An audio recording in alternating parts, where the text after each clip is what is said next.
जय हिंद दोस्तों, कैसे हो आप सभी लोग। उम्मीद है मस्त और बिंदास होंगे और अपनी पढ़ाई बहुत अच्छे तरीके से कर रहे होंगे। अपना जो ज्योमेट्री का टॉपिक चल रहा था, जिसमें अपना जो ट्रायंगल वाला कॉन्सेप्ट चला था, अभी तक दो कॉन्सेप्टों को मैंने कंप्लीट करवाया है और उन दोनों कॉन्सेप्टों से आपको जो क्वेश्चन क्रिएट हुए हैं कि किस तरीके से लैंग्वेज के क्वेश्चन क्रिएट हुए हैं और आगे कैसी लैंग्वेज के क्वेश्चन क्रिएट हो सकते हैं, इन सारी चीजों को विद प्रैक्टिस के साथ कंप्लीट किया है। आज के सेशन में हम तीसरा कॉन्सेप्ट भी समझेंगे, तीसरी थ्योरम्स को भी समझेंगे, स्टेटमेंट के फॉर्म में भी और डायग्राम के फॉर्म में भी और उसके प्रूफ के साथ भी। सारी चीजों को बहुत अच्छे से कंप्लीट करेंगे। तो जितने भी नए व्यूअर्स हैं उनसे मेरा एक रिक्वेस्ट है कि आप जो लास्ट के सेशन हो चुके हैं उन सारे सेशनों को बहुत अच्छे से कंप्लीट कर लीजिए। प्रॉपर तरीके से हर एक सेशन के नोट्स बनाइए। प्रॉपर तरीके से जितने मैंने आपको क्वेश्चन प्रैक्टिस करवाए उन सारे प्रैक्टिस क्वेश्चनों की प्रैक्टिस कीजिए। आप किसी भी एग्जाम को टारगेट कर ले, चाहे एसएससी हो, चाहे आपका सीडीएस हो, चाहे आपका कोई स्टेट का एग्जाम हो या रेलवे एनटीपीसी ग्रुप डी, किसी भी एग्जाम को टारगेट कर रहे हो जिसमें मैथ पूछा जाता है, हर एक एग्जाम का जो एग्जाम ऑथेंटिक कंटेंट होता है, जो एग्जाम में हमेशा पूछा जाता है और इन्हीं कॉन्सेप्टों से हर बार क्वेश्चन क्रिएट किए जाते हैं। सारे कॉन्सेप्टों को बहुत ही बेसिक से एडवांस लेवल से हर एक तरीके से मैं आपको समझाने की कोशिश कर रहा हूं। उम्मीद है आप सभी को बहुत अच्छे समझ में भी आ रहे होंगे। सारी चीजें प्रॉपर तरीके से कंप्लीट होंगी, बस आपको प्रॉपर तरीके से हर एक चीज को ऑब्जर्व करना है और प्रॉपर तरीके से उसके नोट्स कंप्लीट करने हैं। उम्मीद है जो चीज मैं आपको समझाने की कोशिश कर रहा हूं वो आपको बहुत अच्छे से समझ में आ रही होगी। तो आइए आज का सेशन स्टार्ट करते हैं। अभी जो लास्ट का सेशन हुआ था उसमें अपन 21 नंबर जो सेकंड सीट चल रही है उसमें 20 क्वेश्चन अपन कंप्लीट कर चुके हैं विद प्रूफ के साथ कि उसमें कौन सा कॉन्सेप्ट आ रहा है, किस तरीके से आपको डायग्राम में चीजों को ऑब्जर्व करना है। सारी चीजों को हर एक क्वेश्चन मैंने आपको समझाने की कोशिश की है। उम्मीद है आप सभी लोगों ने सारी चीजों को बहुत अच्छे से कंप्लीट कर लिया होगा और आगे की चीजों को भी प्रॉपर तरीके से कंप्लीट करोगे। तो आइए जो लास्ट के सेशन के कॉन्सेप्ट थे उन पर जो क्वेश्चन रह गए उनको और कंप्लीट करेंगे, उसके बाद आज के सेशन का नया कॉन्सेप्ट समझेंगे, उस पर क्वेश्चनों की प्रैक्टिस करेंगे। ठीक है, तो आइए स्टार्ट करते हैं।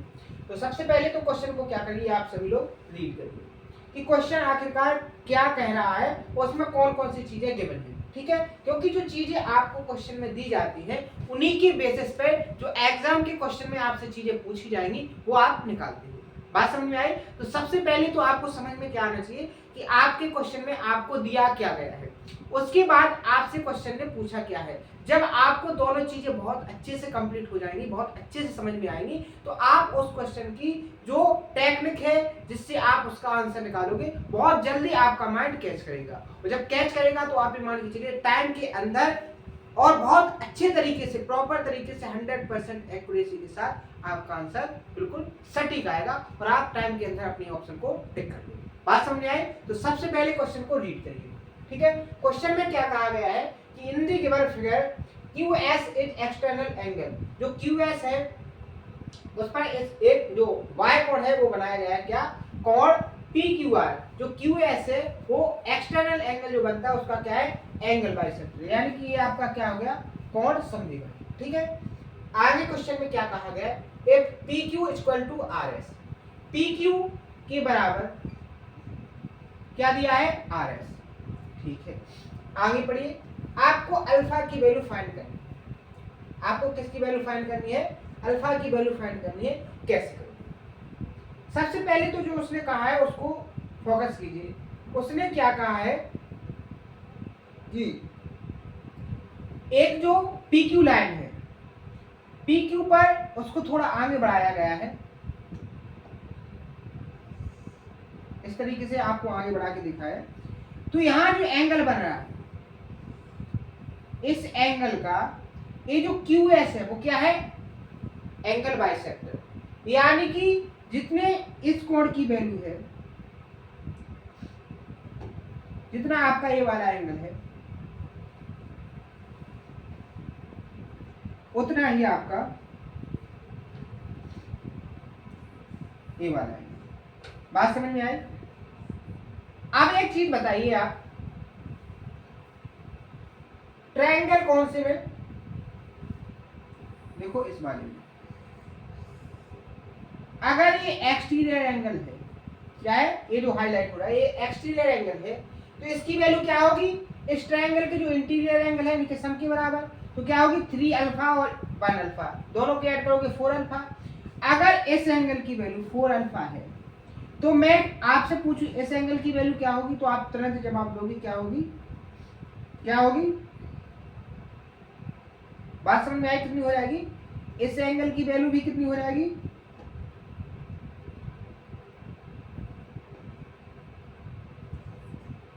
2 अल्फा, और इस एंगल की वैल्यू 2 अल्फा। बात समझ में आई, इतनी बात समझ में आ गई प्रॉपर तरीके से।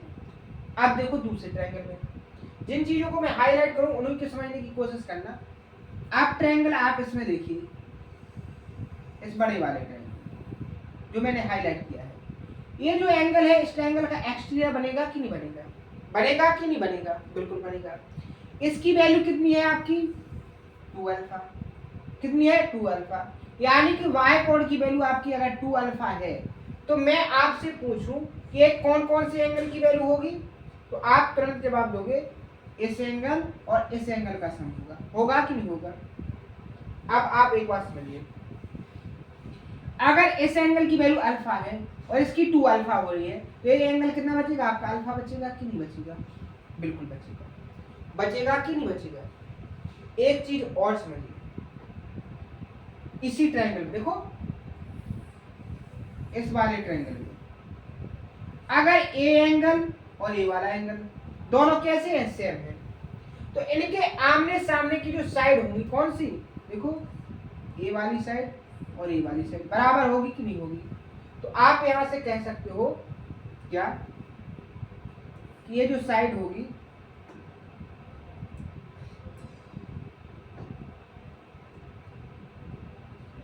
ये जो साइड है क्या QS किसके बराबर हो जाएगी, PQ के बराबर। बात समझ में आई, इतनी बात समझ में आ गई, बिल्कुल आ गई। और अब आपको अगर पहले दिया था आपको कि PQ किसके बराबर है, RS की, फिर दिया गया है कि जो PQ है वो किसके बराबर होगी आपकी QS की, तो यहां से आप क्या कह सकते हो कि PQ बराबर RS बराबर क्या हो जाएगा आपका यहाँ पर QS। अब आप इस ट्रायंगल में देखो, इस वाले ट्रायंगल यहां जो हाईलाइट हुआ है, इस वाले ट्रायंगल में अगर आप देखोगे, देखो इस वाले में अगर इस वाले ट्रायंगल में आप देखोगे कि ये वाली साइड और ये वाली साइड दोनों आपस में कैसी होगी, बराबर। अगर इसके सामने एंगल की वैल्यू क्या है 2 अल्फा, ठीक है, तो इसके सामने ये जो एंगल बन रहा है इसकी वैल्यू भी क्या होनी चाहिए, 2 अल्फा होनी चाहिए कि नहीं। बात समझ में आई ना प्रॉपर तरीके से। इस एंगल की वैल्यू कितनी हो जाएगी आपकी 2 अल्फा, तो सीधे आप इसकी वैल्यू क्या लिख सकते हो 2 अल्फा। आपको अल्फा की वैल्यू फाइंड करनी थी तो आप कैसे कह सकते हो, उस तरीके पर आप पहुंच गए। आप बात समझिए, क्या बात क्या समझिए कि ये जो एंगल कंप्लीट बना है, ये जो कंप्लीट एंगल बना है इस कंप्लीट एंगल की वैल्यू कितनी होगी 180। कैसे, लीनियर पेयर, रेखीय, यानी कि 5 अल्फा की जो वैल्यू होगी वो किसके बराबर होगी 180 डिग्री के। अगर बात करेंगे अल्फा की तो क्या हो जाएगा 180 डिग्री अपॉन 5, 5 से जब आप इसको डिवाइड करोगे तो कितना आ जाएगा 36 डिग्री, यानी कि ऑप्शन नंबर आपका सी क्या हो जाएगा इसका करेक्ट। बात समझ में आई। देखो पूरा सॉल्यूशन आपका डायग्राम में हो गया, किसमें हो गया, डायग्राम में। चीजें बहुत अच्छे से समझने की कोशिश करना, प्रॉपर तरीके से समझने की कोशिश करना, डायग्राम को ज्यादा से ज्यादा एज्यूम करना सीखो। जितना ज्यादा आप डायग्राम को समझना सीखोगे उतनी ही ज्यादा आपकी क्वेश्चन को सॉल्व करने की प्रैक्टिस बढ़ेगी, क्योंकि सारी चीजें डायग्राम से ही है। आपको डायग्राम को कैसे क्रिएट करना है, कि अगर क्वेश्चन में लैंग्वेज दी गई है उससे सबसे पहले आप डायग्राम को बनाना सीखो। अगर आपको एग्जाम के क्वेश्चन में डायग्राम दिया है तो उसमें चीजों को पुट करना सीखो, और वहां से किस तरीके से आप चीजों को एज्यूम करके क्वेश्चन को सॉल्व कर सकते हो, उस चीज पर ज्यादा फोकस करो। आपकी स्पीड ऑटोमेटिक बढ़ जाएगी। ज्योमेट्री टॉपिक बहुत ही इंटरेस्टिंग टॉपिक है, आप जितना उसको एज्यूम करोगे, जितना आप उसको बहुत अच्छे से एज्यूम करोगे, सारी चीजें उतनी ही आसान होती जाएंगी। बात समझ में आई। अगले क्वेश्चन में बढ़ जाए। नेक्स्ट क्वेश्चन देखो, सेम लैंग्वेज का क्वेश्चन है, केवल डायग्राम में थोड़ा चेंजेस किया गया है। ठीक है, क्या चेंजेस किया गया है उसको समझो कि जो इन द फॉलोइंग फिगर, आपको जो डायग्राम दिया गया है उसमें क्या कहा गया है कि if A D equal to A, यानी ए से डी, ए वाली length A D equal to A E, ये दोनों लेंथ कैसी है, बराबर है। ठीक है, आगे क्या कहा गया है कि C D is internal angle bisector of A C B, A C B का जो सी डी है वो एंगल बाई सेक्टर है, यानी कि जितनी वैल्यू इस एंगल की उतनी वैल्यू इस एंगल की। ये तो आपको डायग्राम में दिया गया है। ठीक है, अब आपको वैल्यू किसकी फाइंड करना है, आपको थीटा की वैल्यू फाइंड करना है, यानी आपको इस वाले एंगल की वैल्यू फाइंड करना है। कैसे निकालोगे, सबसे पहले उस चीज पर फोकस करो। अगर आपको ये वाला एंगल मिल जाए तो आप इस एंगल की वैल्यू निकाल लोगे। कैसे कि दोनों एंगलों की जो वैल्यू का सम होगा वो क्या होगा, आपका 180 डिग्री, और 180 में से माइनस कर दोगे तो आपको थीटा की वैल्यू मिल जाए। बात समझ में आ गई, कैसे मिलेगी, आप उस चीज पर फोकस करो। अगर ये आपका एंगल वाई सेक्टर है, मान लीजिए ये जो एंगल है ये अल्फा है, क्या है, अल्फा, तो ए भी क्या हो जाएगा, आपका अल्फा हो जाएगा। क्यों हो जाएगा, क्योंकि एंगल बाई सेक्टर है। अगर ऊपर वाला अल्फा है तो नीचे वाला भी अल्फा होगा। अब देखो कौन सी ट्रायंगल पे, देखो इस वाले ट्रायंगल, इस वाले ट्रायंगल को देखोगे तो ये जो एंगल बना है एक्सटीरियर एंगल ट्रायंगल, इस ट्रायंगल का वाई कोण होगा कि नहीं होगा। इस एंगल की जो वैल्यू होगी वो क्या हो जाएगी, यहाँ पर 40 प्लस अल्फा। बात समझ में आई, कितनी हो जाएगी, 40 प्लस अल्फा। अब देखो इस एंगल के सामने कितना है, 40 प्लस अल्फा, इस साइड के सामने, तो ए साइड इक्वल है, तो इस साइड के सामने इस वाले एंगल की वैल्यू क्या हो जाएगी आपकी 40 प्लस अल्फा। इतनी चीज समझ में आई। अब एक चीज और देखो, यहाँ पर सेकंड चीज, अब इन सारी चीजों को आप भूल जाओ, इनको भूल जाओ। ठीक है, अब यहाँ देखो इस वाले ट्रायंगल को देखो, अगर इस एंगल की वैल्यू 40 प्लस अल्फा है और इस एंगल की वैल्यू अल्फा है, तो मैं अब आपसे पूछूं कि इस वाले एंगल की वैल्यू कितनी होगी, अगर तो क्या कहोगे, अगर ये अल्फा है तो ये कितनी होनी चाहिए, 40, तभी तो जाके ये एक्सटीरियर एंगल बनेगा 40 प्लस अल्फा। बात समझ में आ गई। अब आपको थीटा की वैल्यू जानना है, निकालना है, तो क्या हो जाएगा, 180 में से 40 को माइनस करोगे तो कितना आ जाएगा आपका 140 डिग्री। ऑप्शन नंबर ए इसका क्या हो जाएगा, करेक्ट। बात समझ में आई, बात समझ में आ गई, कैसे क्वेश्चन को निकालना है, तरीका समझ में आ गया ना। आसान तरीका है, बस आपको थोड़ी प्रैक्टिस की जरूरत है। ऐसे स्टूडेंट जिनको अभी थोड़ी इन चीजों को समझने में कठिनाई हो रही है, आपको घबराना नहीं है, प्रॉपर तरीके से सारी चीजें आपको समझ में आएगी। बस आपको क्या करना है, सारी चीजों को बहुत अच्छे से देखना है। अगर चीजें एक बार में समझ में ना आए तो आपको कुछ नहीं करना, केवल उसको 1 से 2 बार और देखने की कोशिश करना है। जैसे ही आप ऐसा 10 से 15 दिन करोगे, प्रॉपर तरीके से आपको सारी चीजें समझ में आएगी। उम्मीद है सारे तरीके जो मैं आपको फॉलो करवा रहा हूँ, सारे तरीके आपको समझ में आ रहे होंगे और प्रॉपर तरीके से आप सारे तरीकों को, सारी जो चीजें हैं उनको बहुत अच्छे से फॉलो करें। ठीक है, आगे बढ़िए अगले क्वेश्चन पर। देखो आप समझते हैं आज का जो कॉन्सेप्ट है, अपनी जो थ्योरम है ये 30 नंबर की थ्योरम है। अभी अपन 2 थ्योरम्स कंप्लीट कर चुके हैं, उन पर जितने क्वेश्चन बन सकते थे लगभग 22 के लगभग क्वेश्चन बने हैं, यानी कि 21-22 क्वेश्चन बन सकते थे। उन सारे क्वेश्चनों की भी प्रैक्टिस की है और 2 कॉन्सेप्ट, देखो एक कॉन्सेप्ट पर 10 क्वेश्चन बहुत ज्यादा है, बहुत अच्छे से आपको कॉन्सेप्ट को समझ में आ जाएगा कि 10 तरीके से, किस तरीके से उस पर 10 तरीकों से उस पर लैंग्वेज क्रिएट हो सकती है। आपके एग्जाम में किस तरीके से आएगी, आप तुरंत उस कॉन्सेप्ट को ऑब्जर्व कर लोगे। उन तरीकों को आपने प्रैक्टिस कर लिया है तो आपके एग्जाम में कैसे भी एक एग्जामिनर लैंग्वेज को क्रिएट करके क्वेश्चन दे दे, आप सेकंडों में उसको पहचान लोगे और सेकंडों में उसका जवाब दे दोगे। बात समझ में आई। आज का इस जो सीट नंबर 3 है उसका जो तीसरा थ्योरम है, जो तीसरा कॉन्सेप्ट है उसको समझते हैं।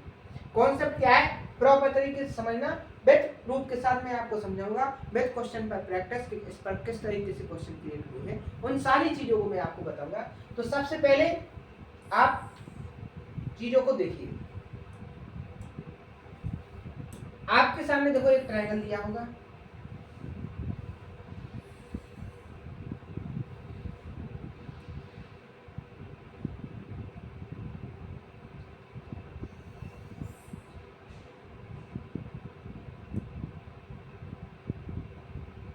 देखो मैंने एक ट्रायंगल बनाया,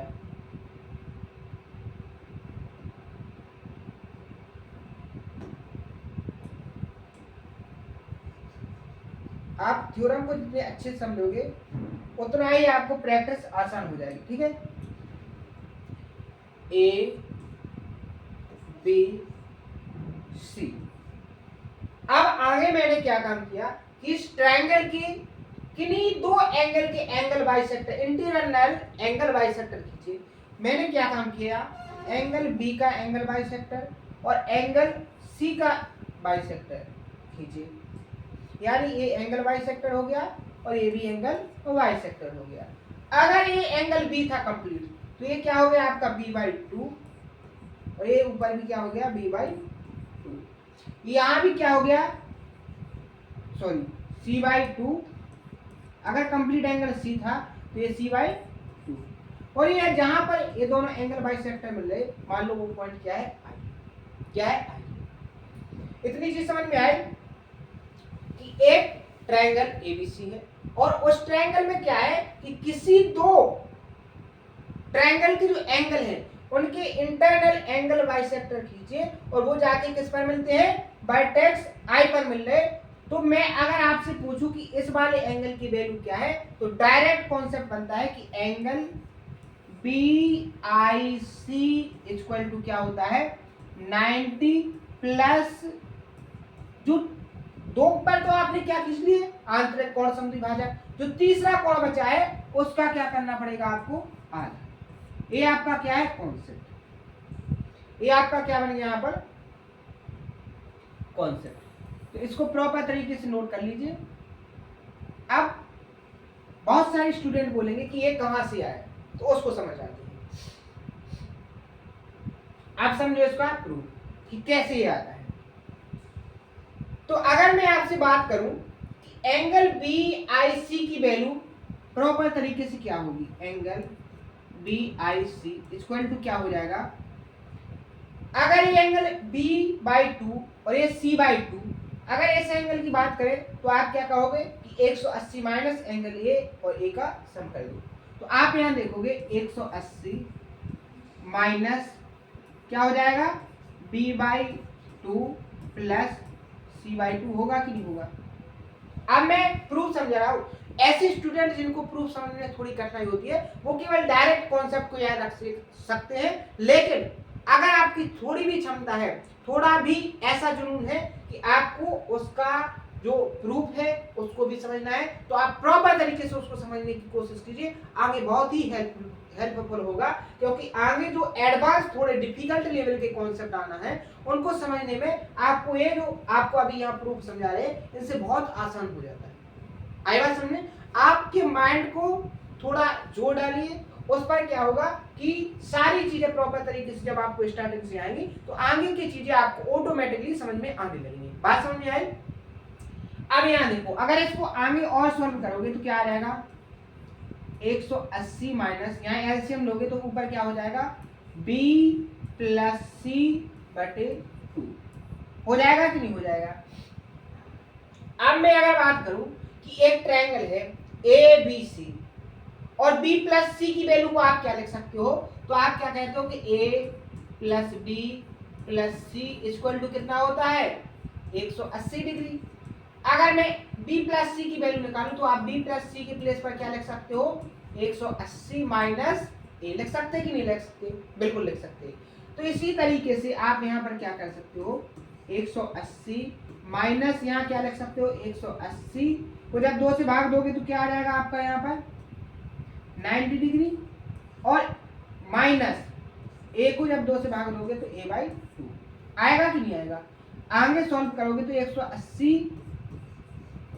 ये माइनस का हो जाएगा 90 और माइनस माइनस ये प्लस का a/2। आगे सॉल्व करोगे तो 180 में से 90 जाएंगे तो 90 बचेंगे, यहाँ क्या हो जाएगा प्लस a/2। तो मैंने यही आपको कॉन्सेप्ट की फॉर्म में लिखवाया भी है कि कोण BIC इक्वल टू 90 प्लस कोण a/2। बात समझ में आ गई? कॉन्सेप्ट का प्रूफ समझ में आया है? उम्मीद है बहुत अच्छे समझ में आया होगा। प्रॉपर तरीके से आप इसको नोट कीजिए, अच्छे से नोट करो, डायग्राम को भी बनाओ और डायग्राम में जो चीजें दी गई है उनको भी बहुत अच्छे से ड्रॉ करो, सारी चीजें बहुत अच्छे से कंप्लीट हो जाएंगी। ठीक है, समझ में आ गया ना? अगर कोई डाउट हो तो उसको कमेंट बॉक्स में जरूर बताएं। ठीक है, आपको क्या डाउट है इसमें? वैसे आपको कोई डाउट होना नहीं चाहिए क्योंकि सारी चीजें मैं बहुत अच्छे से समझा चुका हूँ कि जो एंगल बाइसेक्टर है वो क्या है, इंटरनल एंगल बाइसेक्टर आंतरिक कोण समद्विभाजक है वो क्या है, वाय कोण समद्विभाजक है वो क्या है, सारी चीजों को बहुत अच्छे से समझाया है। और आपको जो चीजें मैंने सॉल्व करके बताई है वो पहले भी बहुत बार करके दिखा चुका हूँ, तो यहाँ भी प्रॉपर तरीके से कोई भी स्टेप मैंने स्किप नहीं किया है, सारे स्टेपों को मैंने प्रॉपर तरीके से लिखा है कि आपको कॉन्सेप्ट समझने में कोई दिक्कत ना हो, कॉन्सेप्ट को बहुत अच्छे से समझ में आपको आना चाहिए। ठीक है, समझ में आ गया? आगे बढ़ जाए कि इस पर किस तरीके से क्वेश्चन आया। अब आप यहाँ देखो, कॉन्सेप्ट यहाँ समझा दिया, अब इस पर देखो क्वेश्चन किस तरीके से आंसर में पूछा गया था कि किसी त्रिभुज ABC में कोण B और कोण C के समद्विभाजक त्रिभुज के अंदर बिंदु किस पर मिलते हैं? पॉइंट O पर मिलते हैं, या क्या है? पॉइंट O पर मिलते हैं। अगर कोण BOC दिया है, कोण क्या दिया है? BOC दिया है, तो निम्नलिखित विकल्पों में से कौन सा सही है? आपको इन चार ऑप्शनों में से सही बताना है क्या है। तो आप एक बात बताइए कि यहाँ डायग्राम की जरूरत पड़ेगी? देखो, इस डायग्राम की जरूरत तो नहीं पड़ेगी। उसने क्या कहा है कि जो यहाँ आपने O लिखा था, I लिखा था, यहाँ पर उसने क्या लिख दिया? O।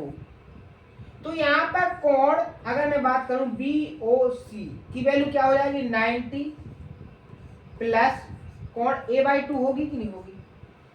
यहाँ लिख सकते हो कोण BOC की जो वैल्यू होगी वो क्या होगी? 90 प्लस एंगल a/2 होगा कि नहीं होगा? लेकिन अभी आपको ऑप्शन में कोई वैल्यू नहीं मिलेगी। ठीक है, आप यहाँ देखो कोण a/2, अगर 90 को इस तरफ लाओगे तो क्या हो जाएगा? कोण BOC माइनस 90 डिग्री बराबर कोण a/2। अगर आप 2 को यहाँ लाओगे तो मल्टीप्लाई में आ जाएगा 2, क्या हो जाएगा? कोण BOC minus 90 degree equal to angle A। आप यहाँ देखो क्या मैच हुआ? एंगल A बराबर, देखो A ऑप्शन कैंसिल हो गया। ठीक है, आपका 90 A वाला भी ऑप्शन कैंसिल हो गया क्योंकि माइनस का BOC है। ठीक है, यहाँ प्लस में है तो ऑप्शन नंबर ए क्या हो डी क्या हो जाएगा इसका correct answer? 2 into BOC minus 90 degree. Proper तरीके से आपका ऑप्शन को मैच करवा के कैसे निकला है पूरे तरीके से मैंने समझाया है, उम्मीद है समझ में आया होगा। तो कॉन्सेप्ट आपका ये था, क्वेश्चन इस तरीके से था। और एक और तरीका देखो कैसे पूछा था, यदि किसी त्रिभुज का एक कोण क्या है? ठीक है, 74 डिग्री, तो अन्य दो आंतरिक कोणों के समद्विभाजकों के बीच का कोण, यानी कि इसको छोड़कर अन्य दो, तो एंगल की वैल्यू क्या हो जाएगी? 90 डिग्री प्लस जो तीसरा एंगल आपको दिया है इसका क्या कर दो? आधा, तो क्या हो जाएगा? 37 डिग्री। क्या हो जाएगा? 37 डिग्री। अगर दोनों को ऐड करोगे तो क्या हो जाएगा? 127 डिग्री। और ऑप्शन नंबर ए क्या हो जाएगा इसका करेक्ट आंसर। कितना टाइम लगा, लेकिन आपको इसके पीछे का जो कॉन्सेप्ट है वो समझ में आना चाहिए। बात समझ में आई ना? ठीक है, और देखो अब उसने क्या कहा है कि ट्रायंगल ABC में कोण B एंड C के जो समद्विभाजक है त्रिभुज के अंदर बिंदु O पर मिलते हैं। कहां पर मिल रहे? पॉइंट O पर मिलते हैं। यदि एंगल BOC, बेसिकली BOC होगा क्या? 90 प्लस जो एंगल तीसरा है उसका आधा। आपको BOC कितना दिया है? 122, तो आपको एंगल A की वैल्यू फाइंड करना है। अब इक्वल टू 90 प्लस कोण a/2, 90 जब इस तरफ आएंगे तो क्या बचेगा आपका? 32 डिग्री। क्या बचेगा? 32 डिग्री। कोण a/2 2 से यहाँ मल्टीप्लाई होगा तो क्या हो जाएगा? कोण A बराबर 64। क्या हो जाएगा 64, और ऑप्शन नंबर ए क्या हो जाएगा इसका। बात समझ में आई। तो देखो एक कॉन्सेप्ट और 3 तरीके से अलग अलग तरीके से उसने क्वेश्चन को आपसे पूछ लिया है। बात समझ में आ रही है कि क्वेश्चन में जो कॉन्सेप्ट है वो सेम रहता है, लेकिन उसके पूछने का तरीका क्या होता है, अलग हो जाता है। किसी में डाटा को चेंज करता है, किसी में लैंग्वेज को चेंज करता है, किसी में डायग्राम को चेंज करता है। इस तरीके से थोड़ा थोड़ा चेंजेस करके एक एग्जामिनर क्वेश्चन को क्रिएट करता है। ठीक है, आगे बढ़ जाए नेक्स्ट क्वेश्चन पर। इस क्वेश्चन को देखो इसके पीछे का आप लॉजिक समझो। एक कॉन्सेप्ट समझ लिया, अब जो तीसरा कॉन्सेप्ट हो गया था, अब जो अपना कॉन्सेप्ट है चौथा। देखो एक ट्रायंगल हो गया,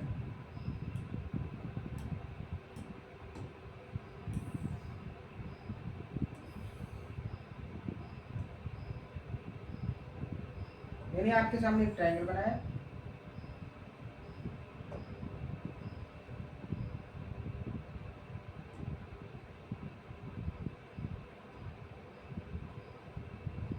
ठीक है, ए बी सी, क्या हो गया सी। अब मैंने क्या काम किया कि इस ट्रायंगल की किन्हीं 2 साइडों को थोड़ा आगे बढ़ाया। जैसे मैंने ए बी को आगे बढ़ाकर कहां तक ले गया,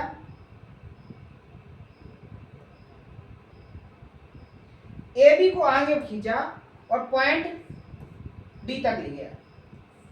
ठीक है, तो ये वाला एंगल बन गया।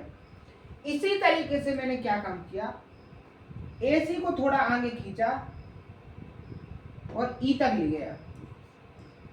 ठीक है, तो आपका ये एंगल बन गया। अब एक और मैंने जो चीज की है कि अभी मैंने जो इससे पहले वाला कॉन्सेप्ट समझाया उसमें मैंने क्या काम किया था कि इंटरनल एंगल बाइसेक्टर खींचे थे, लेकिन मैंने अब जो काम किया है वो एक्सटर्नल एंगल बाइसेक्टर खींचे इस तरीके से।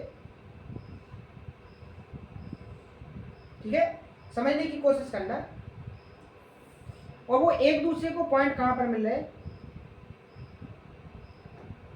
ये आपका एक्सटर्नल एंगल बाइसेक्टर हो गए, और एक दूसरे को यहां कहां पर मिल रहे हैं, पॉइंट ओ पर मिल रहे हैं। कहां पर मिल रहे हैं, पॉइंट ओ पर मिल रहे हैं। तो मैं आपसे पूछूं कि एंगल बी ओ सी की वैल्यू क्या हो जाएगी, तो यहां से डायरेक्ट बनता है 90 माइनस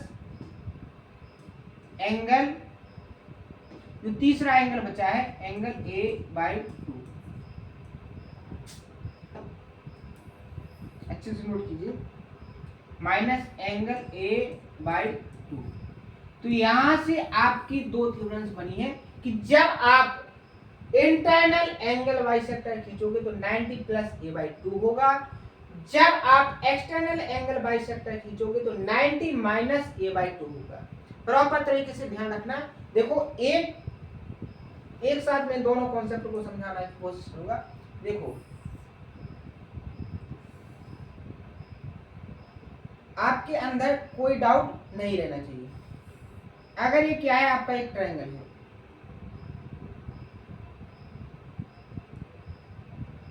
ठीक है, मान लो ए बी सी किसी भी साइड या शेप का हो। अगर आप क्या करते हो, इसके इंटरनल एंगल बाइसेक्टर खींचते हो। ठीक है, और ये मान लो पॉइंट कहां पर मिलते हैं, आई पर मिलते हैं। कहां पर मिलते हैं,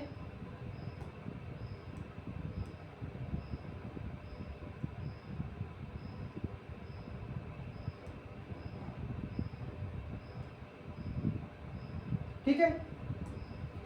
अगर आप एक ट्रायंगल दिया है और उसके आप जो क्या करते हो, इंटीरियर एंगल बाइसेक्टर यानी कि आंतरिक कोण समद्विभाजक खींचते हो, और जो दोनों एक दूसरे को कहां काटते हैं, एक दूसरे को पॉइंट आई पर काटते हैं, तो यहां जो एंगल बना एंगल बी आई सी की जो वैल्यू होती है वो क्या होती है 90 प्लस जो तीसरा एंगल बचा उसका क्या करना पड़ता है, आपको आया। प्रूफ मैंने आपको समझाया, प्रॉपर तरीके से समझ में आया, बिल्कुल आया होगा।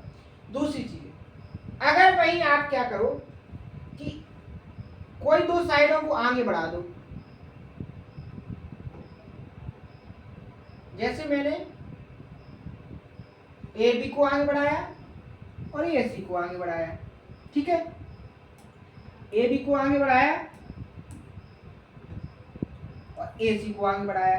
मान लो ए बी को आगे बढ़ाकर डी तक ले गए और ए सी को आगे बढ़ाकर ई तक ले गए। फिर मैंने आपको सामने क्या किया कि इंटरनल एंगल तो आपके सामने खींच दिए एंगल बाइसेक्टर, अब मैं खींचता हूं एक्सटर्नल एंगल बाइसेक्टर। इसका भी क्या खींचा, एक्सटर्नल एंगल बाइसेक्टर।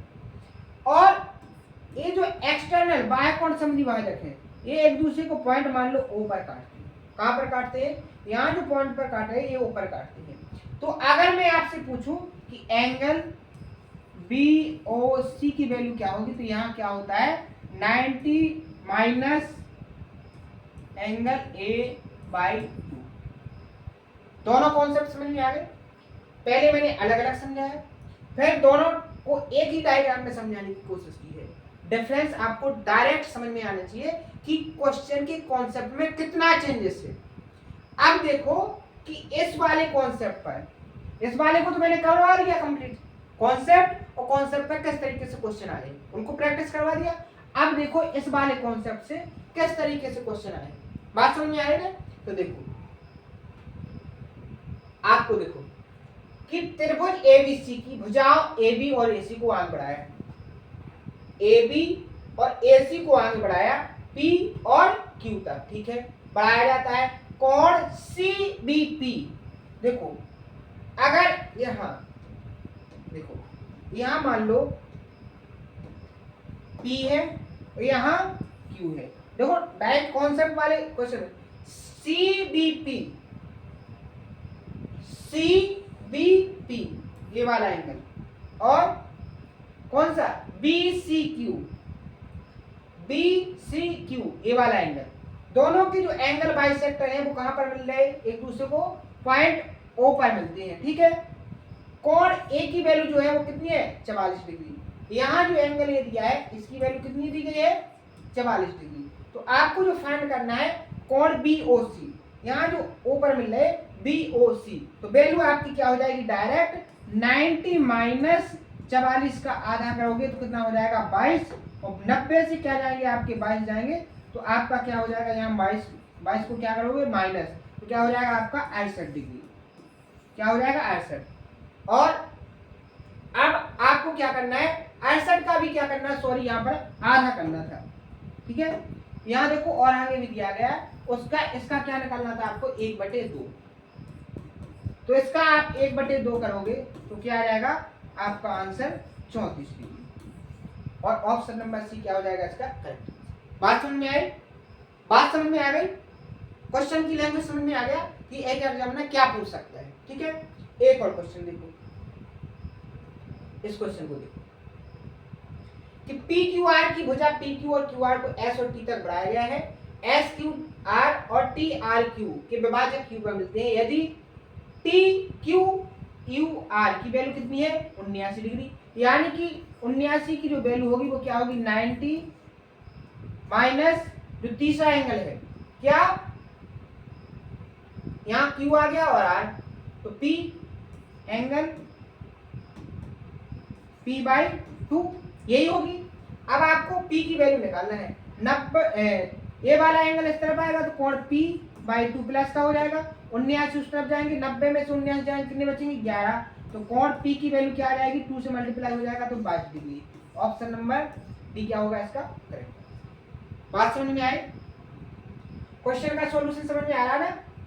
देखो एक ही कॉन्सेप्ट से दो तरीके से मैंने आपको क्वेश्चन क्रिएट करके बताया कि किस, इस वाले कॉन्सेप्ट को अपन कल के सेशन में देखेंगे। तो आज मैंने आपको क्या समझाने की कोशिश की है, आज मैंने आपको दो कॉन्सेप्ट और उन पर किस तरीके से क्वेश्चन आते हैं उस चीज को कंप्लीट करवाने की कोशिश की है। उम्मीद है प्रॉपर तरीके से समझ में आया होगा। सबसे पहले मैंने आंतरिक कोणों के समद्विभाजक खींचकर वहां जो एंगल बनना है जहां वो दोनों समद्विभाजक एक दूसरे को काटते हैं उस एंगल की डायरेक्ट वैल्यू आप कैसे निकालोगे, तो 90 प्लस a/2 करोगे। a/2 का मतलब क्या है, जो तीसरा एंगल बचा है उस ट्रायंगल का। दूसरा, उसका प्रूफ भी मैंने आपको प्रॉपर तरीके से समझाया, हर एक स्टेप को भी लिखा है। अगली चीज मैंने आपको समझाई है, इसी का जो नेक्स्ट कॉन्सेप्ट बनता है कि आप जो y कोण होते हैं वो एक दूसरे को जहां काटते हैं उस पॉइंट पर बने एंगल की वैल्यू क्या होती है, 90 माइनस a/2। ये अलग अलग समझाए, उसके बाद मैंने एक साथ आपको समझाने की कोशिश की है, दोनों में डिफरेंस समझ में आ जाए कि दोनों में क्या चेंजेस है और उनकी लैंग्वेज के क्वेश्चन में क्या चेंजेस होगा। क्वेश्चन को भी प्रॉपर तरीके से कंप्लीट करवाया है। उम्मीद है सारी चीजें बहुत अच्छे समझ में आई होंगी। यहाँ से आगे के क्वेश्चनों को और आगे के कॉन्सेप्टों को कल के सेशन में कंप्लीट करेंगे। आज जो चीजें कंप्लीट करवाई हैं उन सारी चीजों को आप प्रॉपर तरीके से प्रैक्टिस भी करना और सारी चीजों को प्रॉपर तरीके से नोट्स भी कंप्लीट करना। उम्मीद है आज के सेशन में आपको जो डाउट होंगे वो प्रॉपर तरीके से उसको क्लियर करोगे। अगर डाउट फिर भी रहेंगे तो आप कमेंट बॉक्स में जरूर बताना, उन सारी चीजों को फिर से कंप्लीट करवाएंगे। इसी जोश और जुनून के साथ आज के सेशन को यहीं फिनिश करते हैं। मिलते हैं नेक्स्ट सेशन में। Thank you.